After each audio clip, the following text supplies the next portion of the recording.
Hello guys, তোমরা কি জায়গাটা দেখে চিনতে পারছো এটা কোথায়? হ্যাঁ, ঠিকই চিনেছো, এটা হলো সেই মায়ের মন্দির যার নামের ছোঁয়াতেই মন মুগ্ধকর হয়ে ওঠে। তাই তো বেরিয়ে পড়েছি মায়ের দর্শন করতে। এই পুকুর থেকে শ্রী শ্রী রক্ষাকালী মা বল্লার ঘট ভরানো কর্মসূচি এবং আগমনী বার্তা হয়ে থাকে এবং পুজোর শেষে বিসর্জন এখানে হয়। তাই এই জল দিয়ে একটু হাত মুখ ধুয়ে ফ্রেশ হয়ে এবার মন্দিরের দিকে রওনা হচ্ছি।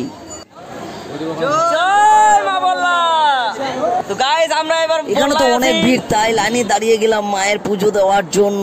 আমরা কয়েকজন মিলে গিয়েছিলাম বাবাধামে পতিরাম, সেখান থেকে সোজা মায়ের দর্শনের উদ্দেশ্যে চলে আসলাম।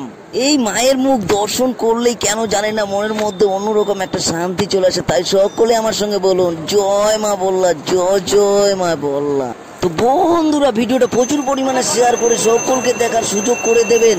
শ্রী শ্রী মা বল্লা রক্ষাকালীর কাছে কেউ ভক্তি ভরে কোনো কিছু মানত করলে কাউকে খালি হাতে ফেরায় না।